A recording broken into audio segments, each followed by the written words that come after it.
on. Good morning. It's our second session. Let's stand up and salute the flag. Allegiance to the flag of the United States of America and to the republic for which it stands, one nation, under God, indivisible, with liberty and justice for all.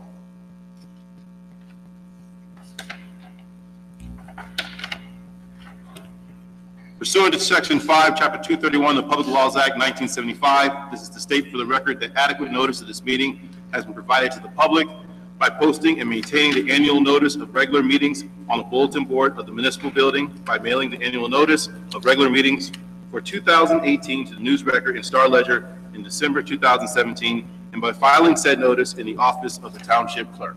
Mr. Adams. Mr. Daffis. Here. Mr. Lambert.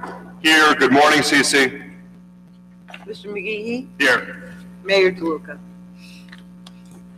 Whereas Chapter 231, Public Laws 1975, commonly known as the Open Public Meetings Act, requires that all meetings of public bodies be open to the public.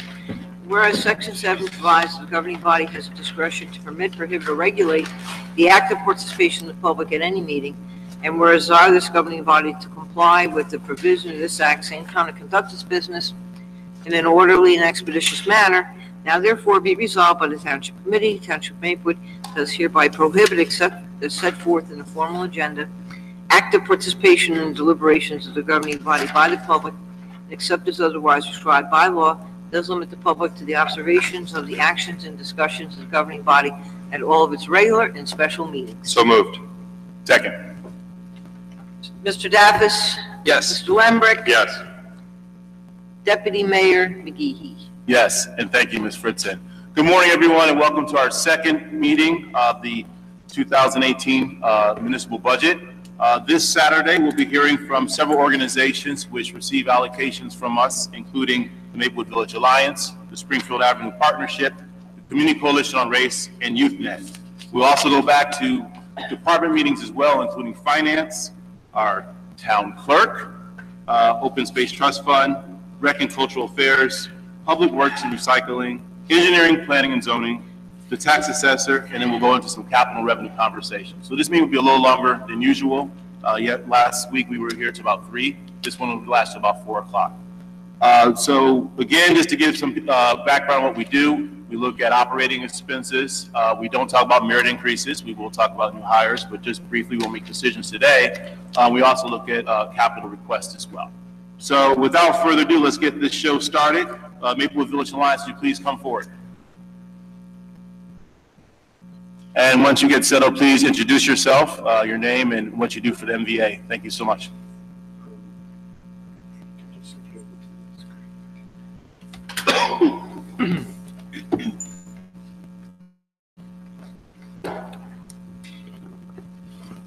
Good morning. Good morning. Good morning.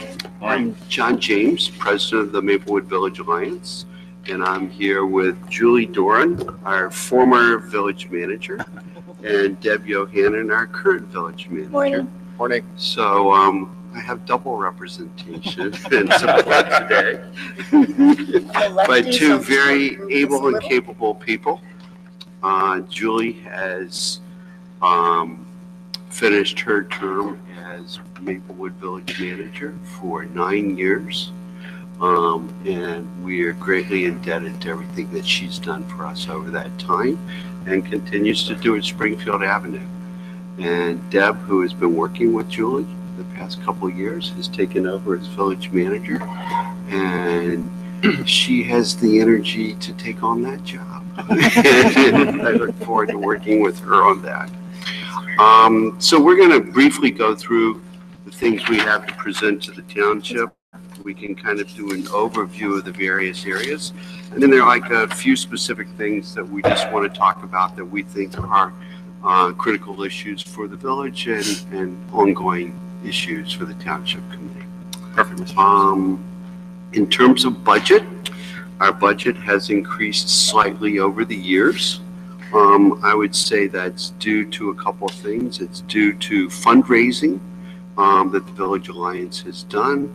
It's also due to private contributions, and it's due to the additional assessment revenue that's come in from the station house and now just starting to come in from the Claris building.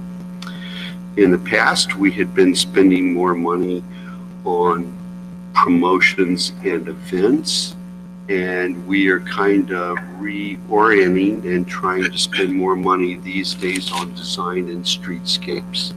And we think that's appropriate for the condition of the village. We think that the new Claris building will help upgrade the character of the buildings in town. There's other development that we see coming forward, and we think that beautification of the design and the streetscape is an integral part. Part of that has to do with working with the township and the engineer on a new brick paver for the sidewalks, which is a critical issue. Those were recently installed at the Claris to good reviews from what I've been hearing. I think it adds a little more color to the village. It's also going to be a paver that will last longer than the previous ones did. And so we really look forward to working with the Township Committee over the next 2 years to complete that paver program. I think what the construction in the village has shown is that it's going to be really critical how we stage that with merchants, because sometimes there's fatigue from just construction.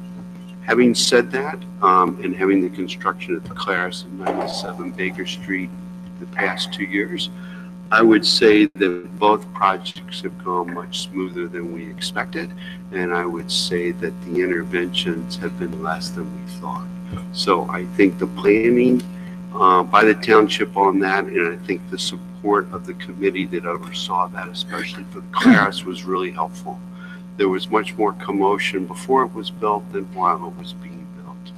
And it's gotten pretty rave reviews from what we've been hearing.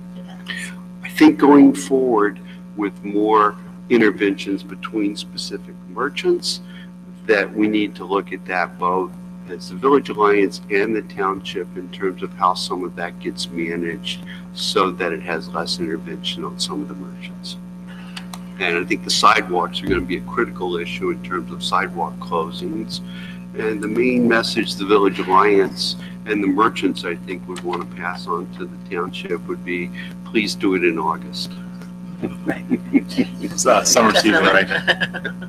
You know, snap your fingers and let's so I think that's the big takeaway from that.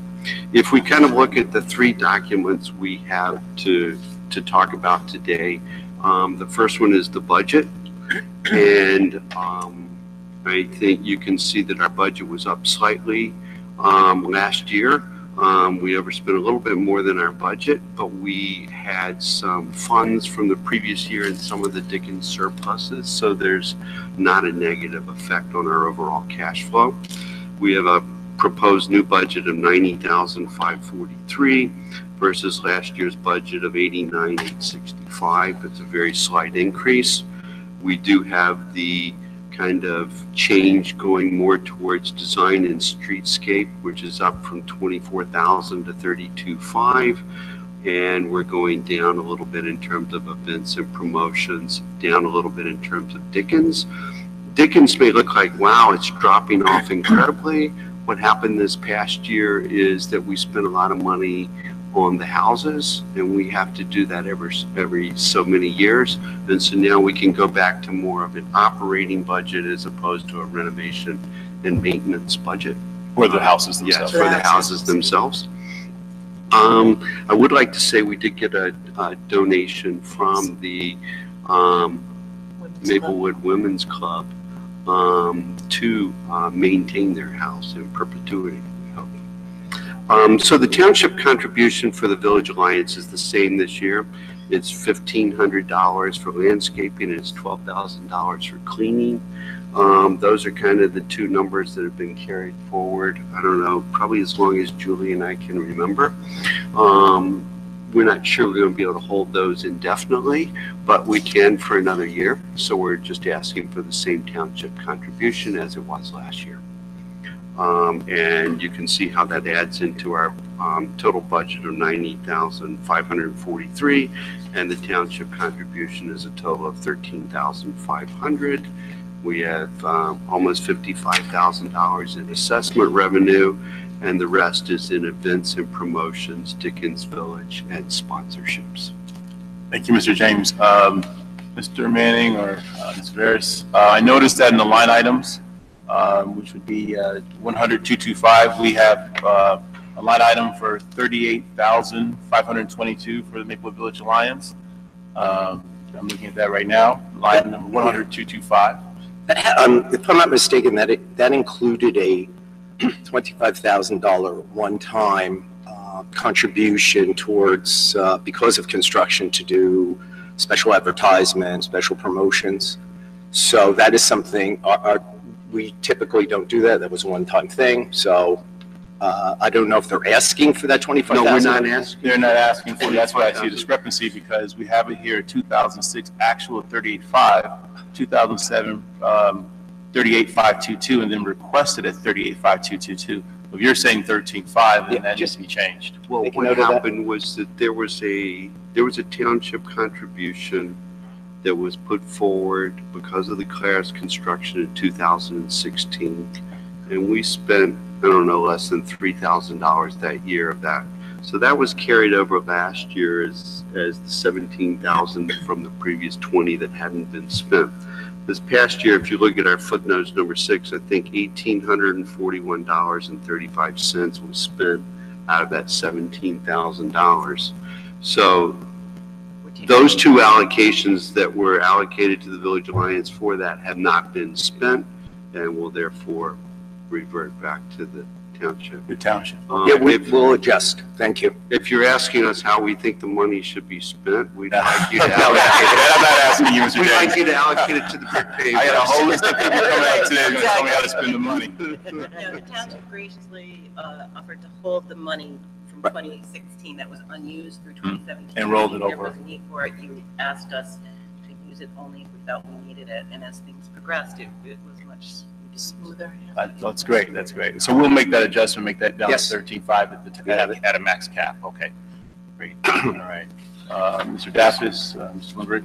Yes, although obviously not specifically in the light items, I wanted to talk about the pavers and sort of both the timeline and the plan for how they're going to get paid for, because my understanding is that the expense of the pavers is going to dwarf the budget of the Village Alliance many times over. So in terms of dollars and cents, that's a much bigger item for us to focus on thinking about our budget. So if you could walk us through the status of the pavers, what kind of timeline we're expecting, and also how the cost of that is looking, and how we're planning to pay for that. Well, the pavers would be paid for by the township, not the Village Alliance. The Village Alliance is really a volunteer and management group of individuals, which really helps promote the village, maintain the village, and do things that the township doesn't want to put directly in their budget, but does not have the wherewithal or the monetary support to maintain any type of infrastructure. The pavers were last done in the village somewhere between 35 and 40 years ago. Depends on how many mayors we go back to and who remembers correctly. They've extended past their useful life. There's been damage at several areas, many corners.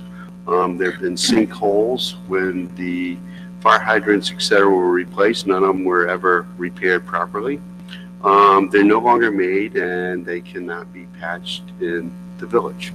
So when we were working on the new building, we decided that we should implement a new paver there that would be expanded throughout the village, and used a red brick paver that would have more longevity, could be used on full sidewalk depths as well as half sidewalk depths where we have an issue, and would add a little bit more color to the village. When we were working on Springfield Avenue many years ago, and we've had several consultants between then and now, Their general impression of the village was that the village was looking run down and dowdy and that it needed something. I feel like pavers are probably about the least amount that we could do for the village. We have booming economic activity down there. We're very lucky in this retail environment with the Amazons of the world to be able to have as little in terms of vacancies as we have. We self-funded a $10,000 program to put up the banners on the street lamps because we felt that that would be something that would give us a visual impetus through the construction. I just think it's time. I don't think there's a choice about being able to pay for it. And I think it was going to be, my understanding, it was going to be phased over 3 years of the township budget, 2016, 17, and 18. 2016 didn't happen, so it got pushed back to 17 and 18. Yeah, my understanding is that phase 1 and 2 will actually happen this spring or summer. Okay, so the timing is phase 1 and phase 2 of 3 would happen this summer, with phase 3 happening the following summer? Correct. Okay. I think the idea was to put it over 2 financial years for the time. Okay. Or And 3. do you know what cost we're looking at for each phase? We're looking at approximately $1.2 million for the 3 phases. Okay. Oh, thank you, Mr. Limbrick. So I guess the question is, knowing this is a major project and we're trying to incur some of the costs, has the Maplewood Village Alliance looked at a special assessment to help with this cost? No, that had never been a part of the discussions for the previous 10 years. Have we considered, maybe we should, I mean, it's $1.2 million is a lot of money, and something maybe we should consider. And we've got booming economic activity. Absolutely. Well, we also went back and did the entire Springfield Avenue project with no improvements in Maplewood Village. It's Maplewood. Through a grant. Yeah. We were granted. Partial grant, maintenance is Also- totally by the township. I mean, you are. Well, I mean, the pavers have to be maintained too. I think a special assessment of that, I would depend on the magnitude. You're talking about having the merchants absorb, but I think I would be very careful about that. I think you would absolutely put certain businesses out of business right away. Well, have we had any increase in assessment in the last 5 to 10 years? No? In the last 5 to 10, we've not increased our assessment. And the assessment isn't on the businesses unless the business is on the building. It will get passed through. It's on the property owners. You know, and that it may gets very well passed be, through. and this was a discussion through, with the township committee in the capital projects phase of our budget, thinking about how we could fund different projects, and it really ultimately rests with the township committee. I mean, yeah, I mean, when you're talking about $1.2 million, and we have other, I mean, we have to Well, look at these it may be a options. discussion that the 5 of you should have, because I've had long-term discussions with both Vic and Nancy on this. Yeah, well, and I don't know how recently your discussions with Ms. Adams have been, but I think she's the one that raised the idea. She's not here this morning, but she's the one that raised the idea of a special assessment, Yes. and That is you're talking to a majority of the 5 here. That's so. correct, so the conversation is valid. No, it is. We brought it up. We voted on it at our village meeting, and it was not put forward as a viable alternative for doing the pavers in the village. Well, I mean, you're just asking me my opinion. no, but I'm just saying, but the foxes very rarely vote to put a lock on the hen house. No, there were conversations had in board meetings. There was never a proposal from the township that came to the board. Okay. Yeah. Well, the township as a majority is interested in this conversation. Yeah, you know, I'm just saying there was no specific proposal ever. There were conversations with Nancy, but there was never a specific financial, Sure. numerical proposal made that we could look at. What percentage increase were we talking about? Hard dollars. There So- was more. Mr. Manning and Mr. Uribe, how much of this has, of the 1.2 million has already been paid for in 2016 or 2017? I think it was $300 or $350,000 so far. Okay, and so of the remaining roughly 850 to 900, do you know how much would be for 18 versus 19? Probably half of it. Half in 18, half in 19? Yes. Okay. And the thing about it is that you wouldn't really necessarily raise their assessment, their what you do is you'd have a special assessment, Correct. which, Right. That's through, what and we were there's a saying. hearing that goes along with that for the public, there's notifications. It's a complex process. But the special assessment would not necessarily, I just want to be clear, because if I'm wrong about this, then my thoughts change. It wouldn't necessarily have to be for the full amount. It could be for some portion. That's exactly right. Yes. Okay. And that's what I'm thinking as well. Right, yeah, no, We share the burden. I'm not thinking do a special assessment for the full amount. I wouldn't support that. I concur with you 100%. That's what we're saying. We're saying we share this love. Thank you. Mr. Daffis, any questions, sir? I was going to ask about the same thing, so thank you for covering it. I think we're on Springfield. Well, to be, let's double check, make sure any more questions. And I have any more questions as well, so. Yeah, no, I'm ready to go to Springfield. Thank you very much for your Okay. time, everyone. Appreciate it. Thank you. Can I raise one other issue? Sure, of while course, we're Mr. here? James, please. I think the pavers are a big issue for this year, and I think parking is a big issue. Parking is something that dominated the Village Alliance annual meetings for at least 10 years until the Claris project started. It's renewed itself in terms of much more support in terms of merchants and others. And I think that there is a new committee starting on that now, which is very important. And I think that needs to be seen in light with the New Jersey Department of Community Affairs work in the village in terms of visioning for what the village is. Maplewood is not unusual in this sense in that it does have a major parking problem. We brought this issue up 1 to 2 years ago, and I want to thank the mayor for getting the grant for this, because there's a diverse view on various buildings in the village. There's a diverse view on how the village should go forward. The zoning that's currently in place doesn't necessarily fit with either one of those visions from a historic perspective or from a size perspective. So I feel like that in terms of dealing with pavers, in terms of dealing with parking, and in terms of visioning for what the village should be for 50 years from now, we need to kind of put all of those issues together with that economic development group so that we can reach some type of consensus on where we want to go. And if we need to change zoning and things like that. They're predominantly 2-story and 3-story buildings in Maplewood under a zoning that is 50 feet. There aren't any 50-foot buildings in Maplewood. So even all of the issues about the Claris had to do with special zoning there, but it doesn't violate the 50 feet. So we have to think about how we're going forward in terms of that overall zoning and that planning in terms of your overall thinking as well as financially. And I think parking fits into that. We have a new restaurant in the Claris. We have another restaurant opening up on Island Place, which we're looking forward to because it was there before, but there's increased pressure on parking more than ever before. I had originally asked the mayor several years ago to take the money from the post office site and put it into a parking deck down at the corner because I thought there would be a need. I think you're going to find there's going to be increased pressure from this. I think you're going to find that there's going to be increased pressure economically on the merchants because of this. And I think those things have to be carefully weighed in terms of thinking about assessments, because Maplewood Village is a small retail area. It is the heart of this community.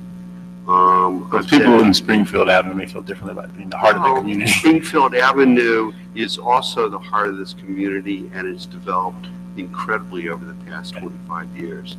Well, Maplewood Avenue is a very fragile business environment, and that's something that's not talked about very much, and it's something I'd love to have further conversations with each of you about. Sure. How do you mean that? Excuse me, I'm Yeah. sorry, Mr. James. Yeah, please. Fragile, how do you mean that?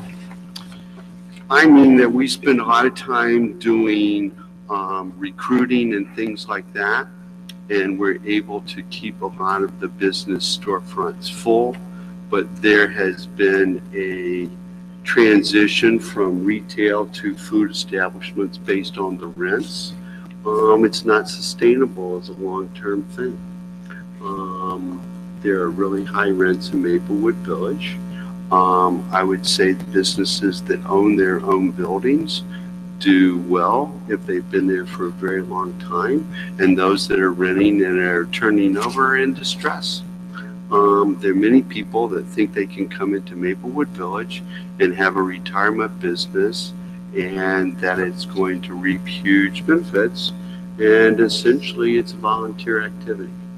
And we have several businesses in the village that I think of as volunteer activities. I mean, I'm an architect. I look at this all the time. I'm the son of a retailer. I devote my time in Maplewood Village because I view it as very fragile, and I view it as needing what we do to maintain it. And what I'm asking you is to be very careful about any financial stress on Maplewood Village, because I think it is the heart of our community, and I do view it as under duress. Well, all due respect, we also have the stress of our residents too, especially with the new tax. So I can appreciate your comments, but at the same time, we represent all of Maplewood, both commercially as well as residentially. Now, you touched on 4 points. First one, pavers. We've discussed pavers, and we'll move forward with that. In terms of an assessment or special assessment, increase of assessment, we can have a follow-up conversation with the whole collective body, and we do need to explore that. And also in terms of parking, the Township Committee is well aware of what's happening in parking. We are working on initiatives right now to help relieve the pressure of parking. Some I cannot speak of, and some that will be coming out in the near future. So we are very cognizant of that. And also I've talked with Mr. Duran and others regarding a marking program the MVA should lead up regarding the ability of parking on Donnell Road. I myself, as a commuter, know firsthand that after 5:30 at night, there's ample parking on Donnell Road. I'd love to see the merchants of the village start to communicate in point of sale purchase saying, hey, looking for parking, just park on the other side of the tracks, or under the viaduct, there's ample parking. So there are a lot of things that we can do collectively and in collaboration, but we do appreciate your comments, Mr. James. I have another question, Deputy Mayor McGehee, and that is, has to do with the merchant parking. And, I mean, I guess, how do we feel that's working? B, do we need more of it or less of it? And C, we still get reports, and obviously they're anecdotal, of merchants or employees at businesses who park in non-merchant parking and sort of move cars throughout the day. And is there a better way to deal with that than we've been doing thus far? And I realize that's 3 questions, so take me in whatever order you want. Well, we spent several years with Charlie Bivens trying to expand the merchant parking. And the merchant parking's been expanded to maybe 120, 150 spaces. I think it's been very well utilized and is currently utilized. If you did a zoning study on the village and looked at what your parking needs are versus what the parking needs that are there, you would be at 2 to 3 times in terms of a need versus what's in that geographic area. So no matter if we doubled the merchant parking, we could still use that.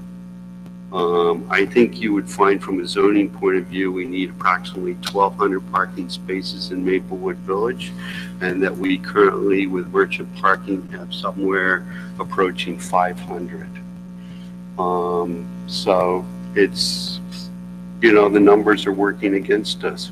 We're working in handfuls of 10 and 20 and 30. I think putting the Woodland in play in terms of parking made a big difference.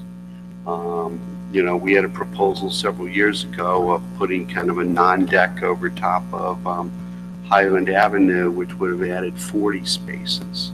Doing something at Toomey's would add spaces. Without going to some type of deck solution, it's going to be very, very hard to add more spaces, and spaces are expensive. They cost about 25, Where do you think the best place for a deck is? Or, I think the best place is the corner of Maplewood Avenue and Baker Street. So across the street basically from, Abel Baker, that area down to the bank. Right, because I feel like that that backs up on the railroad tracks. Right. I feel like that's Out much of the more way. preferable than to putting it behind the existing merchants, on Maplewood Avenue. I think it's very hard to deck the bank parking lot because it's the bank parking lot. You gotta acquire it first, whereas I feel like the other one's already a parking lot. We're really only building a structure. That would be my proposal. And the last question I had asked, which I don't think you had a chance to get to, was, I said we hear anecdotal reports of, so many spots are taken up by merchants, people who work at stores who park, who want to park right outside the store and then move their car throughout the day. How much of that do you think is actually going on, and is there something we can do to address it? I think it is absolutely going on. I do too. I would say there's been great improvement over the last several years in that respect, working with the township to add the additional spaces, issuing permits at a very low cost to merchants, and we work all the time with the merchants, re-educating them to the fact that these spots exist and to encourage their employees to use them. They are fully utilized. So to some extent, the enforcement in the village has improved over the last few years, without a doubt. And so we really appreciate that. There is a limit. There are only so many spaces. I'd say a lot of the merchants that you do see operate within the law in that they move their cars, they don't abuse the restrictions on the spaces, and they do try to look for spaces on the periphery of the village, but there simply aren't enough spaces for them to move to. So that's the issue that needs to be solved. Then there is maybe some individual businesses we could work with to help improve their employees. Compliance, yes. Right. Okay. I know Yeah. Anthony Garuba buys their employees all their parking passes, but we can't expect everyone to do that. But there is some effort. But there's also education to the merchants to comply, have their employees Expanding comply. merchant parking spaces further out Yeah. would help. I mean, at 120 merchant spaces, it's not a lot. Yeah, I'm just wondering if, because there is some parking, I think of the street where I park every day for the train, which, Mr. McGee and Mr. Daffis know because they know where I park. But that street, there ends up being a lot of parking. So I think there may be some parking that we could explore making a hybrid of commuter / merchant parking. Yep. Sure. Because, the people who are, and I take a later train and there's, even if I take a 9 o'clock train, there's still plenty of parking on some of the, further out, sort of, on the periphery of what's currently designated as commuter parking. But, it's certainly, I'm not walking more than a quarter mile to get to the train, so it's not a burden. And by the same token, if we could open up some of those spots to also be available to merchants, they would also be walking no more than a quarter mile and probably not much further than the current merchant parking that's allocated. So that might take care of, so that might be something we can look into, and that's not something that, we can look into for starting Monday, but it's something we can look into for longer term is sort of re-examining it. And we have parking enforcement officers that, that drive around every day who might be able to report back to us on, sort of where is crowded, what isn't utilized, and then maybe we could open some of that up, not to take it away from commuters, but to make it sort of commuter and/or merchant, and open up some of that. That is the way the merchant parking program, just so everybody understands, especially if anyone at home is watching, the 125 spaces we are referring to are first come, first served. We call it an overlay zone. I don't think it is any commuter spaces, but it is, spaces that anyone's allowed to park in. If a merchant parks there first with a merchant tag, that supersedes the existing parking regulations, so they can stay for 8 hours as opposed to the 3 that might be allowed. But they're not always available to merchants either. It is first come, first serve.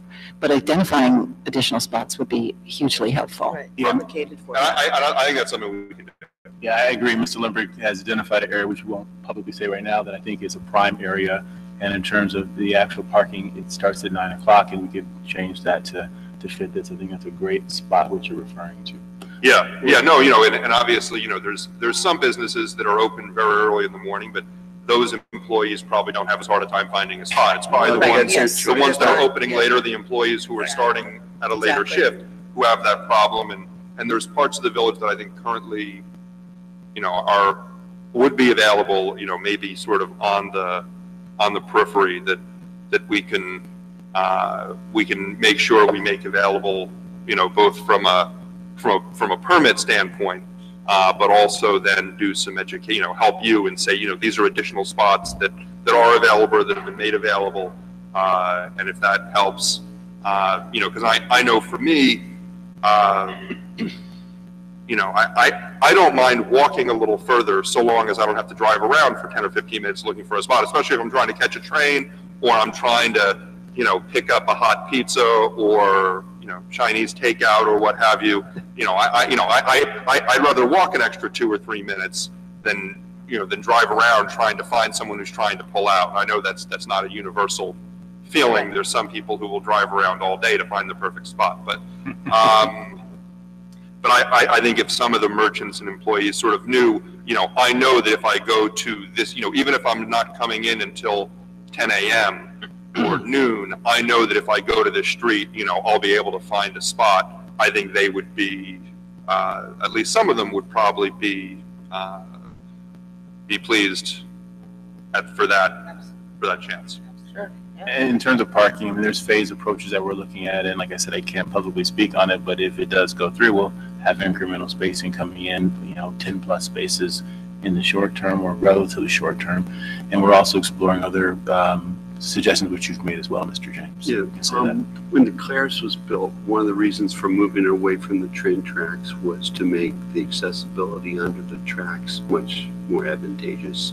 So there may be options that could be used in going back and forth through that in off hours and on weekends when merchant parking could be shared with commuter parking at that point. In the past, it's always been a conflict between merchant and commuter parking, and I know that you need to keep that distinction, but that tunnel and that separation could help us, especially on weekends, so that would be something else I'd ask. Yeah, I agree. Yeah, I think in some cases the issue is certain geographic areas we could make sort of hybrid open to both. Other times just timing. We could sort of say after a certain time, and we do have that for some commuter parking where it's where you need the pass up to a certain time and then not after another time. So someone may just be looking at this. And then once we figure it out, it's just going to be a matter of getting the word out. Yeah, the awareness piece is huge because even already with the pass or not, I mean, as I take the 608 a lot of times, so I get in about 638. And if I'm walking under the tunnel toward the park, those spaces are already open. If I catch a later train, it's wide open. And so you see people looking for parking on this side and they can just take 2 seconds and park and go. Exactly. Thank you guys for your time. We appreciate it very much. And so Springfield Avenue Partnership, you're going to stay? That's right. Okay. Springfield Avenue. Yep. And for those watching at home who are interested, we have an email address. It's askthetc@twpmaplewood.nj.us. Again, that's askthetc@twpmaplewood.nj.us. All right. Are you by yourself? No, I'm not. Oh, Members okay. of my No board. worries. Take your time. And you'll have to reintroduce yourself and everyone as well, and who you are and what you do for the Springfield Avenue Partnership.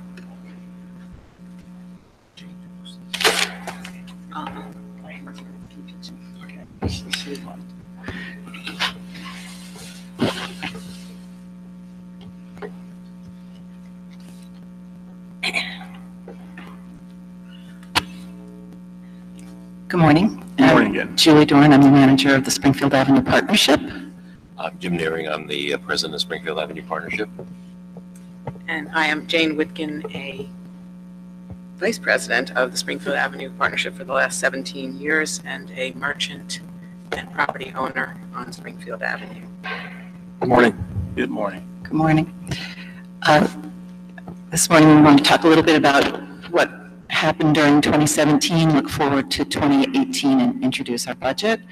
I think in 2017, really looking at it as a year where we laid the foundation for a lot of change on Springfield Avenue to correspond and leverage to the development that's happening on and around Springfield Avenue. We want to take advantage of all of the new residents moving to the area. To that end, we have added new members to our board of directors. We have some new young residents who've moved to town who've joined us, and we've added a few merchants and property owners to the board. We also formulated a marketing committee, which spent the year developing marketing strategy and branding, and we'll be introducing a new logo and branding platform for the partnership, we hope by the end of February this year. We also introduced our public art initiative, which has generated a lot of excitement in the community. We're very happy to say we were able to raise a good deal of funds last year toward that end. We issued our first RFP, and we have 6 submissions in so far. That will be reviewed. We are closing the submissions on February 15th, and we hope to see the installation of those pieces by early spring. So those are all very exciting things happening on Springfield Avenue. In addition, in 2017, we added opened a record number of new businesses. We held 15 ribbon cuttings, which is pretty exciting. We have very few vacancies left on Springfield Avenue. We also saw the opening of Avalon Bay, the 3rd neighborhood crossing building, and the new apartment building across from South Boyden School. So there's all kinds of things happening. We continued with our traditional events and programming throughout 2017. We had our 17th annual Mayfest Street Fair. We held a Health and Harvest Fest. We had a multicultural holiday celebration, and we celebrated Black History Month on the Avenue. We also instituted a new welcome package program so that all new apartment renters on and around Springfield Avenue receive a gift packet of gift certificates and coupons to the businesses on Springfield Avenue. And I'm already hearing reports from business owners about seeing new residents come in trying the businesses. So we feel like it was a very successful year, and we're looking forward to changing things up a little bit in 2018. I think if you look at our budget, we are holding things, essentially the foundation of our budget remains the same.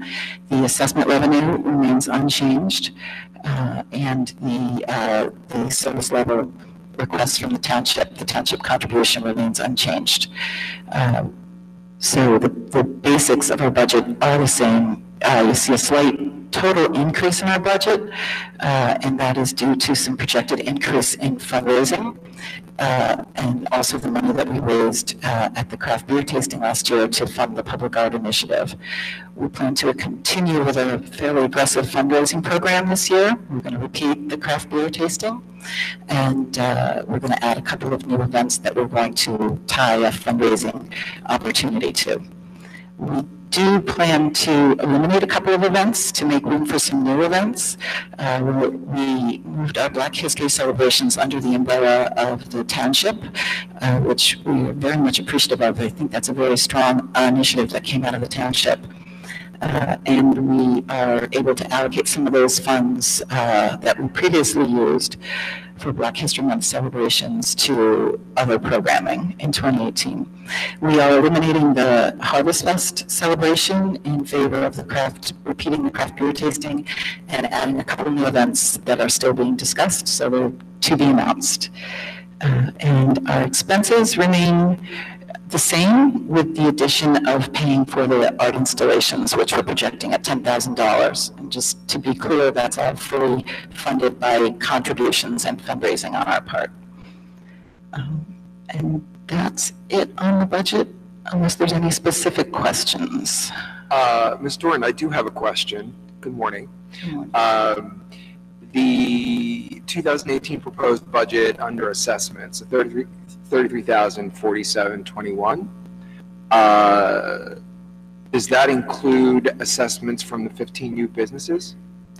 Yes, it remains the same. The property, those were always commercial properties, so they've always paid into the property owners have always paid the assessment on that. It's just a change of tenancy. Got it. So the assessment goes to the owner of the building, not to the owner of the business. Exactly. I mean, in some cases they may be the same, but.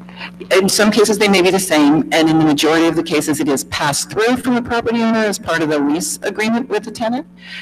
So it, in the end, does primarily get paid for by the businesses, not in all cases. But yeah, it stays with the property. So there was no change of a publicly held property to privately held. So there's no change in the assessment. The only difference would be the Avalon Bay, but that's under a pilot, so there is no increase in assessment for us there.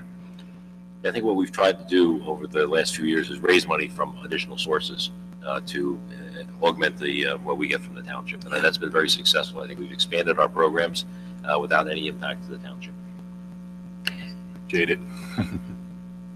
I have actually a good question. I thought the craft beer event you had at the Wine Barrel was excellent. And at this point, it looks like it's an annual event. Is there even talk of doing it maybe with a higher cadence of twice a year even? Yes, there is talk of that. A decision hasn't been made. We may do something slightly different. We're talking about perhaps a wine tasting, maybe wine and beer with a slightly different atmosphere to it. One of the things we've found over the years with event programming is when something becomes successful, sometimes if you repeat it too long, it's better to let people wait and anticipate it. If you start to repeat it, you see attendance drop off. I think people might think, oh, I'll go to the next one. We found out with several events that we've done over the years. So we will repeat it, but vary it to some degree so that it has a little bit more excitement to it. Okay. One thing is I really appreciate the Springfield Avenue. I'm a heavy patron, the Wine Barrel, GG Cupcakes, so forth. And wondering in terms of our marketing plan moving forward, to raise the awareness of our overall community. We just heard a comment recently that, the jewel of Maplewood's the village, and I think we have lots of jewels in our town. And I just want to hear maybe what you guys are thinking about to raise even the awareness within our community of all the great viable businesses we have on Springfield Avenue. We will be introducing our new branding in February, hopefully by the end of February, if not definitely by March. We'll be presenting it to the board actually at our February meeting, and if we meet with approval, we'll be putting it into play. In 2018, the execution of that new branding will be more limited than what we hope it will be going forward, simply due to funding. There's only so much you can do. Marketing takes money. So we will be implementing it online and in social media and using it in our event posters to begin to build the brand of Springfield Avenue. At the same time, through 2018, we have already begun building a marketing plan that we hope to propose with hard costs, printed materials, street banners, wayfinding signage. The ideas are endless, so certainly they'd have to be phased in, but the plan will have dollars attached to it, and then we'll have to set about deciding how we can fund those marketing efforts. I think that will help a great deal. Raising awareness of Springfield Avenue and its businesses. That's great. A couple ideas I know that we're excited about the potential of maybe a new 5K, as well as maybe, shutting down a part of Springfield Avenue, a little biking for our residents, maybe on a Sunday or something like that. So I think, the opportunities are there, and I applaud the partnership for their work. And my only other question, Mr. Daffis took it, so I don't have any more questions. I just had one other comment sort of following up on the idea of the 5K, and that's that, I know you mentioned in the goals and initiatives, you mentioned Rent Party, and I know Mr. Dixon and Mr. Wagner are very interested in, whether it be a 5K or a triathlon or, something that could sort of utilize Springfield Avenue, because so many of these events, particularly the 5Ks and 10Ks, they run the same route in the village or some variation of the same route in the village. And I think to do something on the other side of town, utilize the fact that we have right off, right near or very near Springfield Avenue, we have Maple Crest Park, we have DeHart Park, we have the pool, and to get people over there, to get them outside, to get them running, biking in those neighborhoods and up and down the avenue, I think that's something that we should try to make happen this year. And you'll certainly have supporters up here if we're able to move forward with that. So I have no other questions. The budget looks good. Thank you. I just want to say something. Thank you for your efforts. I really commend all of you for breathing new life into Springfield Avenue development. I know it's not easy with the resources that we have and the lot sizes and all the other stuff that we can talk about it, at length, but it is important to carry on. It is important to continue making Springfield Avenue an exciting and vibrant part of our town. It is the place where, as you said, we have all these new apartment residents moving in. We also have houses being sold left and right in Hilton and College Hill. So a great deal, if not the majority of the people moving into our town, will have to rely on Springfield Avenue. It should be a place to play, to shop, to walk, and as my colleagues have already stated, you will certainly have me as well as your steward in helping you along in that regard. Thank you. Thank you. Thank you, Mr. Daffis. If I could just say, Please, of course. having been a property owner and restaurant owner on Springfield Avenue for the last 17 years, I think that you will find that the incremental progress and development of Springfield Avenue has clearly reached critical mass, and it is almost precisely, if you will read the 1998 planning study done by Abelise Phillips, precisely what they envisioned, and also when they were retained to work on the redevelopment zones. If you look at that, you'll pretty much see that they were prescient. It is not the village. Yes, it is. Nor should it be. Part of. It'll be different. It is. It should be different. It is an over 2-mile stretch of non-contiguous buildings. And it has in the past been, as I used to say when I first got on the board, there was the Dickens Village and the Dickensian Springfield Avenue. That is clearly no longer the case. Nevertheless, it is a different animal. And I hope that in the next 17 years to see that it is more incrementally better, if that's not too awkward a way of putting it, but it would be good for everyone to read that study and see how we've. Would you like to repeat the study for the public? Mhm. Like to repeat the public? Or actually, does one of you have a copy of the study that you could make sure, or Mr. Mayor, do we have that so we can make it available? I'd have to have go it through my with archives. us. Yeah. Well, yeah, no, I don't we'd mean like to have like it. something that we could, okay. Yeah. Absolutely. Because I think that's something that we can make available on the township website.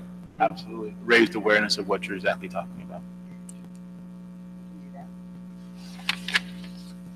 Thank you very much. Thank you. Appreciate your time. Have a enjoy the rest of your day.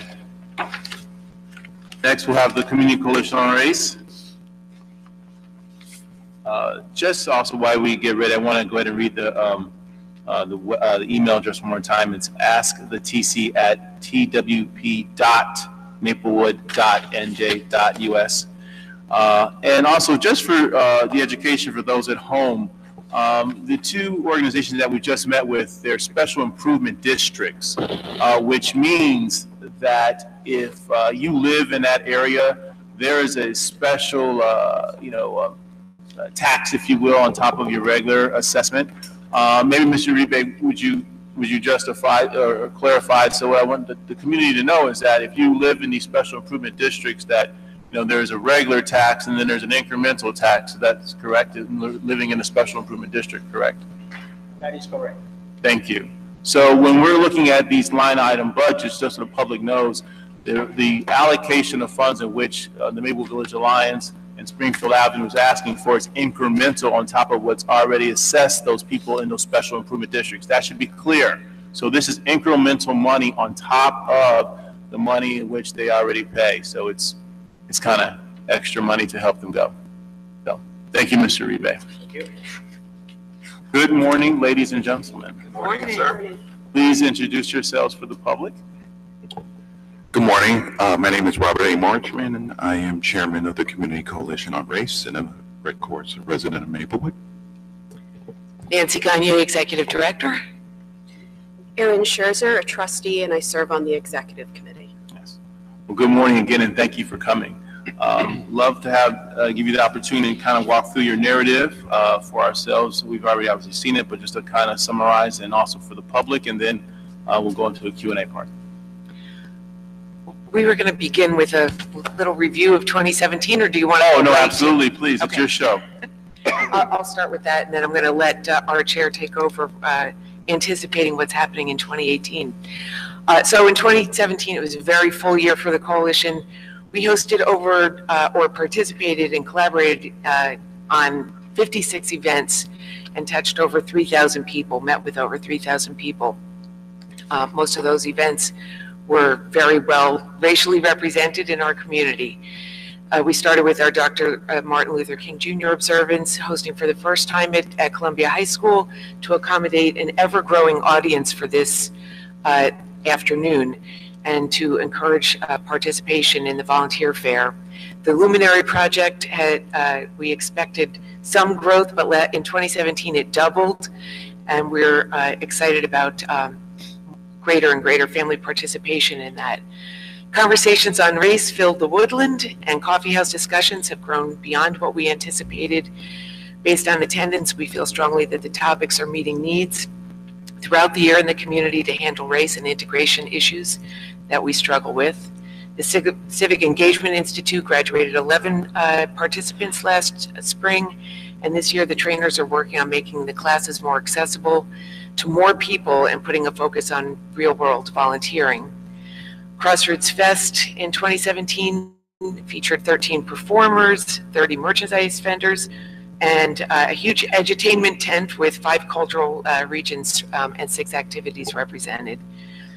We had over 700 attendees and people from 22 New Jersey municipalities, so we were excited that we were able to draw from within the region, not just from within the 2 towns. We collaborated in multiple ways on film screenings and discussions that were well attended, gave people opportunities to reflect on their experiences here. And we participated in Interfaith Initiative, a Black Jewish Seder. Our chair, well, our trustees participated in the March for Equality and Pride and the Vigil for Victims of Charlottesville, and our chair spoke at those events as well. We did 3, we're invited to do a 4th cultural competency training for the Junior League. We met with residents of Union, West Orange, Princeton, Madison, and Chatham, and continued to get phone calls from other communities looking to replicate some of what we do here. We have developed quite a reputation for things like conversations on race, coffeehouse discussions, our Martin Luther King Day observance, and some of the other efforts that we put out. I also participated in a Cult and Compassion in Catastrophic Times. It was a panel, an interfaith panel that happened in Madison last fall. The schools committee, as usual, has been very active and very busy. The entire committee and many members of the board participated in equity and inclusion planning, and we were at the table at all the leadership meetings to deal with the anti-Semitism and racism occurring in the schools, as well as the controversy over the colonial history poster assignment. The committee continued to advocate for better implementation of the access and equity policy, elementary school integration, diversity in the staff, and plans for a hiring fair, and ongoing and regular anti-bias training for district staff. The popular integrated play group continues to meet every Saturday, not every Saturday, one Saturday per month. And the committee also held a very well-attended preschool open house. It was by far the most well-attended in recent years and the most racially integrated one we've had in a number of years, which indicated to us a slight change. We're seeing some change over against what we saw in our demographics report in younger families moving into the towns. And speaking of that report, presented the demographics report before the Seth Boyden Community, President's Council, the Board of Education, and at the School District Town Hall on Equity. We've been using this to spearhead a discussion, and this is continuing. In fact, yesterday, or 2 days ago, I spoke before the Clergy Council. We're spearheading a discussion on the history of school integration efforts in the towns and potential solutions to current issues. Each presentation definitely generates a lot of compelling questions, and we really feel like it's engaging many, many residents in our school integration problems. We were engaged on a number of policing issues, issuing a call for reform of police practices, a statement on the vote of no confidence for the police chief, participated in the March for Racial Justice. We've had many, including Aaron Scherzer and our chair and other trustees participate in conversations and collaborating with other groups like Soma Justice, Soma Action, the Black Parents Workshop, Matzo Freedom School to work on these issues and continuing that in 2018. Also on residential issues, our program director continues to meet with realtors in their offices to discuss integration issues and to discuss their concerns in selling homes in the communities. And we are still struggling to get more people, and I take this moment to announce it, to take advantage of the home maintenance loan. We're going to continue to work on that in 2018. One way of working on that is to consolidate the forms and make the application process easier, and also getting more information out to more people. And this group also plans to have more intimate meetings in neighborhoods to assess residential issues and concerns. Marketing with our publicists, we've expanded not only our local reach, but our regional and state reach and getting more reporters out to our major events. And that's definitely helped to build audience. Targeted marketing is still a concern, as we discussed when we were here last year, talking about the demographics report, and that will be a major focus of the committee in 2018. Development, we raised a lot more money in 2017, so we start the year in a better financial position than we have had in the past. We've had success with our annual dinner, our appeals. The Luminary Project has been a big boost to the first quarter of each year. The plan for this year is to work on expanding our donor base and do more stewardship of regular donors. We are planning a new website, new donor database, and e-communications platform through Nation Builder this year. And this will consolidate, we hope, a lot of operational work to allow the 2 staff members to go out and do what we do better than attending to donor database issues. And it will be a cost saver as well. And as far as grants and foundations, we continue to get support from Essex County Local Arts Programming, Franzel, Investors Bank, and Crossroads Fest generate some local and corporate sponsorships as well. And that's 2017 with a little anticipation of 2018, and I'll leave it to you, Robert. Good morning. Morning, and thank you for the opportunity to be here. I also want to acknowledge another member of our executive committee and a future member of the coalition, Kelly Quirk, is here in the back. So I first of all want to again say I appreciate the opportunity to talk about the coalition. And I'll start with this. I've been a resident of the community now for 27 years, proud resident. So I've been here when our community, a former resident who probably now regrets leaving our community, had been overheard to say that Maplewood was in an irreversible downward spiral. And now I come before you where I feel we're probably one of the gems of New Jersey. So we've worked hard collectively as a community to get where we are. I say that to say that we got here, and for those watching, and I know those on the panel know this, but we didn't become the Maplewood that we are without a lot of hard work, commitment, intentionality, and focus on what we needed to do to get to this state. I note that because I want the township to understand, and those watching, that we are aware of the current financial times that we're in, which we're probably even more burdened by recent developments in Washington, D.C., which adversely impacted certain states, of which New Jersey is one. But we are well aware of that, and we are well aware of the need to be prudent and freely to continue to earn not only the township's trust, but the community's trust, and make you all understand that we understand that we have to prove a return on our investment. And I believe we've done that and will continue to do that. As we look ahead to 2018, this is my second year as chair.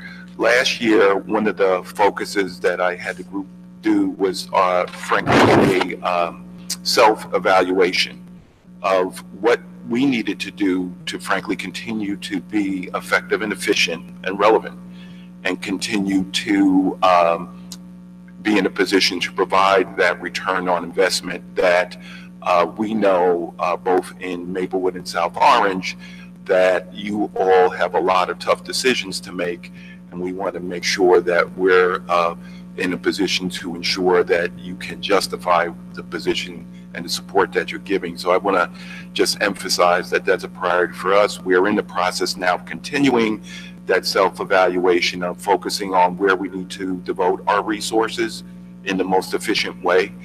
I will say that if you look ahead to 2018, not only nationally, but even here in our community, I believe the need for the coalition, frankly, is more now than ever. Unfortunate to say that, but I believe that's the reality of the world that we live. We do have issues that we need to contend with. Nancy mentioned a number of them. I underscore that because just like the stock market yesterday crashed, or not crashed, but tanked nearly 700 points. Don't worry, 700 points. The button's not here. Yeah, tanked 700 points. You can't take things for granted, is my point. That you have to continue to focus, work, plan ahead, and put yourself in a position to deal with things like, for example, an unexpected event like yesterday. So we are doing a self-evaluation. And the other thing that I've had us focus on is development, looking for ways in which we can get financial support from other sources.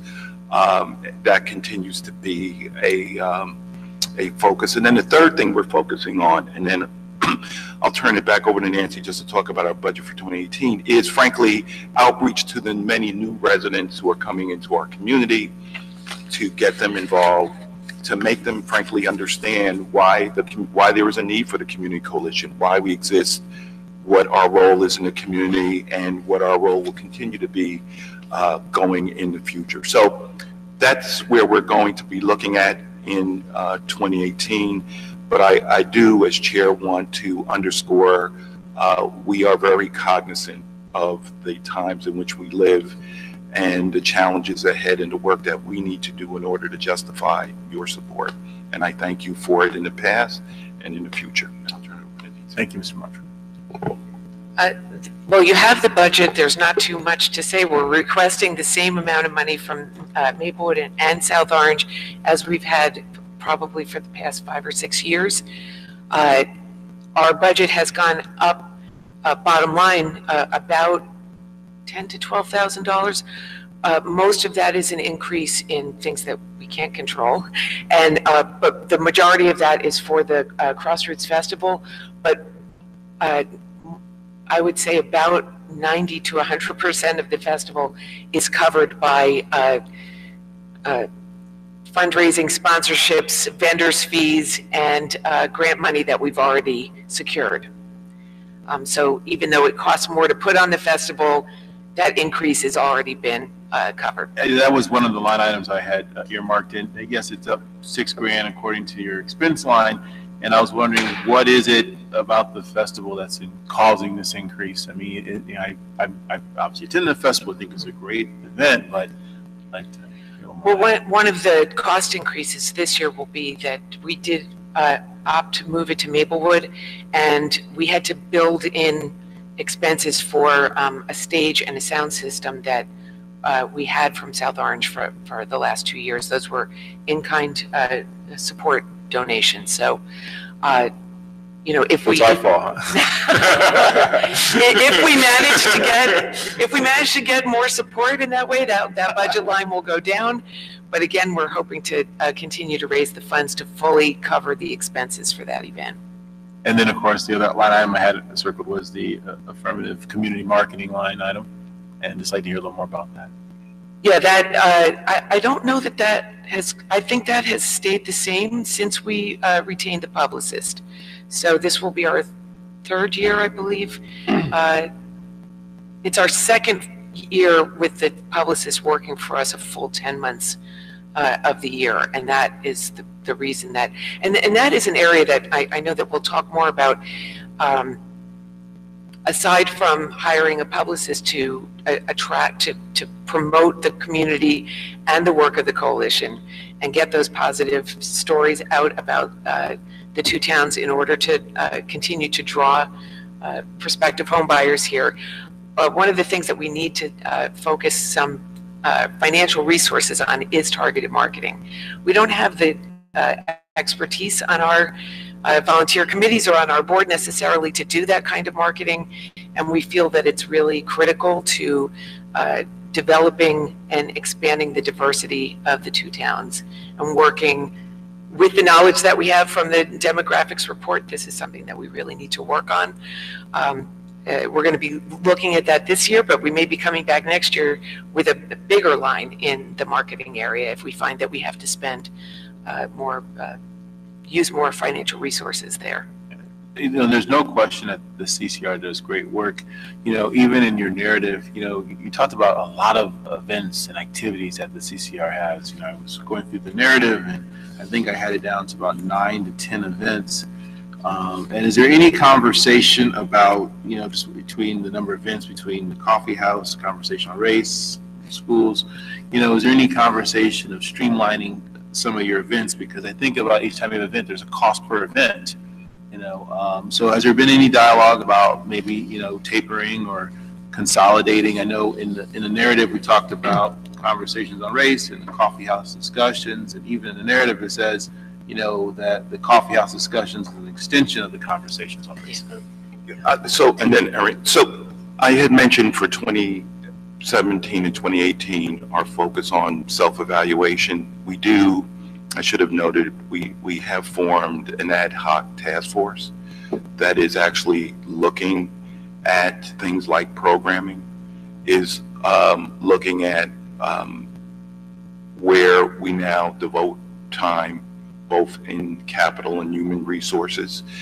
And that group has been tasked by hopefully April to come back with recommendations to the full body in terms of focus. I believe as a result of the work of that committee that there is going to be some recommendations with regard to how we now utilize our resources, resulting in a shift and maybe even streamlining. But that is definitely part of the discussion. The group is looking at a number of reports that have been prepared by various individuals, and within some of those reports, that is part of the recommendations. Erin, And I just want to add to Mr. Marchman's comments that this committee is, I would say, more of a strategic planning committee for the Community Coalition on Race. Right now, we are in the 360 evaluation phase. We will evaluate among trustees, volunteers, farmer trustees, community stakeholders, to determine where we go from here. I mean, we could go through and just slash programs from the table, but that's not strategic. It's not the most strategic way to do it. If we, let's say, cut something and the community outcries on it, that becomes a planning challenge for us. So that's the work that we're doing. It's going to be it's a very thoughtful process. We have a very diverse and committed committee to doing that, and we're very aggressive in getting this done. We want to, the Community Coalition, for many of us, myself included, is the reason I moved here. And we need to make sure that for so many other residents that this organization is the reason why they move here and the reason why they stay here and they feel welcomed and included. And so we're taking this job very seriously in terms of the strategic plan of the organization. And we look forward to presenting that to the township soon. Thank you, Ms. Fisher. That's my only question. I mean, one issue that I would like to hear a little bit more about, because I think it's one of the real pressing issues, particularly on the subject of race facing this community of South Orange and Maplewood, would be the segregation of our elementary schools and the efforts that hopefully will be undertaken to desegregate our elementary schools. And this should not and cannot be just a Board of Education issue. This is an issue for the whole community, and I know the Community Coalition on Race is already playing a role and certainly should play a role in that. So I was hoping you might be able to speak more about the CCR's role with regard to the planning and strategy to come up with ways to address this issue and how you, sort of what you've done and what you plan to do. I can speak a little bit to that. We've certainly, as I said before, throughout last year, been at the table in these discussions and continue to be. In fact, our whole board met with President Baker of the BOE and Dr. Ficara to hear about their planning for 2018. As we did that, we pushed our agenda, which is integrated classrooms, integrated schools, diversity in hiring, better attention to retention of staff of color. I'm missing something. Anti-bias training, ongoing, regular for staff. These have, and a reduction in or closing of the achievement gap. These have been our issues for many, many years. We've had some successes. They've been small and incremental, and they've been frustrating for many of us who might want to make greater leaps and bounds in that direction. In terms of I think the biggest project for the school system is integrating the schools and the classrooms at the high school. We're waiting, like everybody else, to hear what plan. We can't direct the plan. We can only advocate for what we think is best for the community. If the Board of Education and the superintendent comes up with a plan that meets our goals, we'll be happy to work alongside them and push that in the community. If not, we're going to continue to push for what we think is best for our towns. Okay, and one thing that I would mention is the role not only in the discussion of with the Board of Education, with the superintendent of how to implement, but I think one of the roadblocks, or at least perceived roadblocks, to desegregating the elementary schools is the idea that there will be intense pushback from some portions of the community, and I don't want to call out any particular neighborhoods, but there's neighborhoods in both towns where people are very, very jealously guard what they consider their neighborhood school. And, to some extent, probably to a large extent, the segregation in the elementary schools is just mimicking the segregation we're seeing in some of our neighborhoods. So, one of the things that I would encourage the Community Coalition to continue doing, not only the work in terms of trying to integrate neighborhoods, trying to make sure that there's not sort of steering by the real estate community or just by the community at large of this is a African-American neighborhood, this is a white neighborhood, but helping the community to better understand the advantages of integrated classrooms, of integrated schools, of diversity in their schools and in their child's classroom, and the value that they're losing, the opportunity they're missing, if the schools continue to remain segregated or grow more segregated. And I think one of the things that may help to empower the Board of Education and other policymakers in our towns to move forward with maybe more aggressive plans to address this issue will be if there's maybe a little less fear of, anyone who supports this is going to be burned in effigy, is going to lose their next election. The community basically won't tolerate us moving too fast and sort of, the classic, all deliberate speed, deliberate sort of implies going really slow, being incremental. And I think that, to the extent that you can rally the community through education to support these desegregation efforts, rather than stand in the way, because there's a certain amount of, yes, I support diversity, yes, I support desegregation, but not for my kid's school. Right. So can I jump on that a little bit, and this will help you as well in your response, I believe. This is a great opportunity to educate the public on how and why the coalition's role in this particular subject that Mr. Lembrick raised is critical. There's a lot of groups doing a lot of things, and the BOE is going to, policy make and have their ideas. But specifically, how do you see the coalition leading and moving in this area, specifically for the coalition, in the most critical and necessary way for the community at large? Well, Mr. Lembrick and Mr. Daffis, both excellent questions. The Community Coalition does a number of things well, and what we do the best and the best in the community is to bring people together around topics where it is a hard conversation. Whether it is a small, intimate discussion or a large discussion, whether it's our one-on-one outreach, that is our strong suit, and we've done that successfully for 2 decades now. And so with respect to the integration of our schools, but not just the schools themselves, but down to the classrooms and how all of our children are able to see the benefit and develop that benefit from an integrated educational setting, we will be at the forefront in terms of having these conversations. It's not just with those who are in elected office, it's not just with those who are on the district side, but the reality is, as a community, we have to look ourselves in the mirror and we have to kind of address these issues.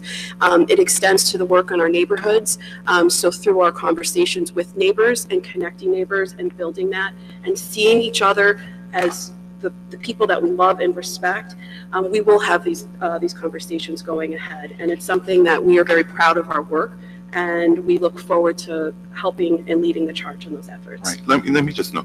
So I know all three of you have been very involved in these issues. When we talk about these issues or race in general, and you're talking about an individual's child regardless of color, it's sensitive, it's emotional, right? So we understand that. But you mentioned, Lembrick, the word education, and that's, I think, is going to be critical to this effort. And we have had experience in this, and one of the things we have to do is educate the community, because frankly, you have a lot of people who are here now who don't really understand the history of Maplewood and how we got to where we are. And one of the things, and why the coalition was formed, is because we had to have some very difficult conversations about race regarding the residential situation in this community as well as the schools. And we forged ahead and were able to bring people together, had emotional conversations, but we have been involved behind the scenes in a lot of things, and I think that's because you want to maintain confidences.